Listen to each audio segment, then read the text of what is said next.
আসসালামু আলাইকুম। সবার জন্য দোয়া করি আল্লাহ তাআলার রহমতে সবাই ভালো থাকেন। এখন রাত বাজে প্রায় 10টার উপরে। ঢাকা শহরের কিছু অভিজ্ঞতা আপনাদের সাথে শেয়ার করি, যারা ঢাকা শহরের বাইরে থাকেন বা নতুন হিসাবে ঢাকা শহর ঢুকেছেন। ঢাকা শহর এমন একটা জায়গা যে সবাই আপনার সঙ্গে লড়াই করে জিততে চাবে। কিছু কিছু জায়গায় যদি সে লড়াইয়ে আপনি অংশগ্রহণ করেন জিতার আশায়, সে জায়গায় আপনি হেরে যাবেন।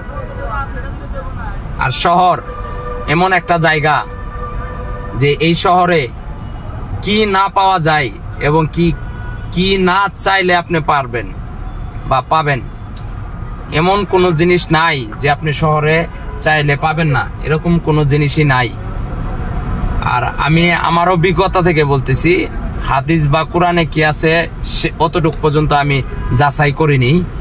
আমার মনে হয় দুনিয়াতে কিয়ামত শুরু হওয়ার আগে, বিশেষ করে আমাদের বাংলাদেশে যখন কিয়ামতটা শুরু হবে, আমার মনে হয় ঢাকা শহর থেকে আগে শুরু হবে। এই ঢাকা শহর, আল্লাহ রসুলকে একটা হাদিস আমি শুনেছিলাম, আল্লাহ রসুল বলেছিল যে আমার শেষ উম্মতেরা মানে সকালে ঈমান নিয়ে ঘর থেকে বের হবে, সন্ধ্যায় ঈমান হারা হয়ে ঘরে ঢুকবে। তে আসলেও এটা হলো সেই ঢাকা শহর। আপনি হন বড় হুজুর মাওলানা, যদি শহরে চলতে চান আপনার ঈমান নষ্ট হবেই, আপনার ঈমান নষ্ট হবেই 100%। তে আসলেও আমরা সেই জামানায় বাস করতেছি।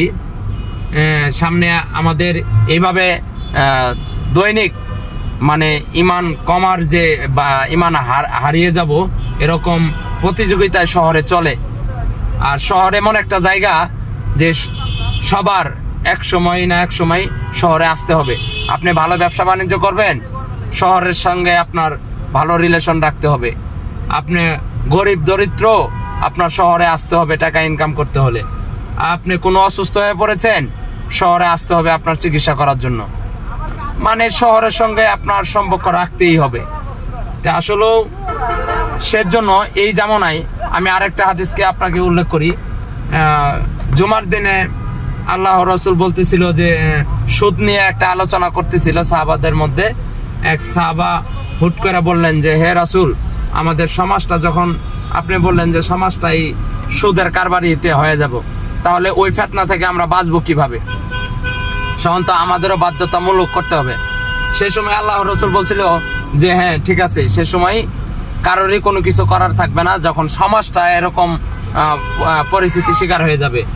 তো ওই সময় মন থেকে ঘৃণা করতে হবে যে আমি এটার সাথে লিপ্ত না হয়ে পারতেছি না, মন থেকে ঘৃণা করতে হবে। এটাও একটা ইমানের অংশ।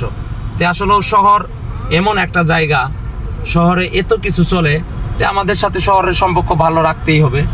তো আমি এর জন্যই সবার আগে বলবো যে সবাই সবার ফ্যামিলিটাকে হেফাজত করবেন, তাহলে হয়তো দেশটাকে হেফাজত করা সহজ হবে সবার জন্য।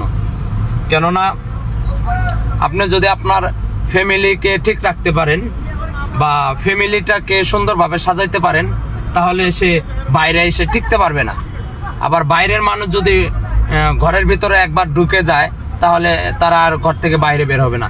সেজন্য আমি সবাইকে অনুরোধ করে বলবো যে শহরে আমাদেরকে আসতে হবে, শহরে আমরা আসবো, ভালো সম্পর্ক রাখবো, এটাই স্বাভাবিক।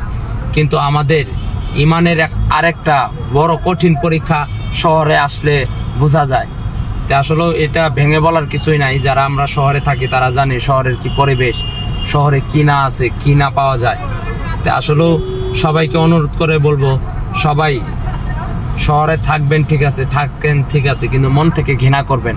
আর নিজেকে বেশি বেশি খারাপ কাজ থেকে বিরত রাখবেন এবং কি দুনিয়ার ফিতনা থেকে বিরত রাখবেন। মৃত্যুর কথা বেশি বেশি স্মরণ করবেন, তাহলে ইনশাআল্লাহ জিতে যাবেন। মৃত্যুর কথা স্মরণ করলেই গুনাহ থেকে বেঁচে যাবেন। 5 ওয়াক্ত নামাজ পড়বেন, আল্লাহ তাআলা নিজে রহমত দ্বারা আপনাকে খারাপ কাজ থেকে ফারেক রাখবে ইনশাআল্লাহ। তাহলে আমরা সবাই নিজের ফ্যামিলিকে ঠিক রাখার চেষ্টা করব এবং কি নিজে যেতটুকু পারি মানার চেষ্টা করব এবং কি অন্য ভাই বোনদেরকে মানানোর চেষ্টা করব ইনশাআল্লাহ।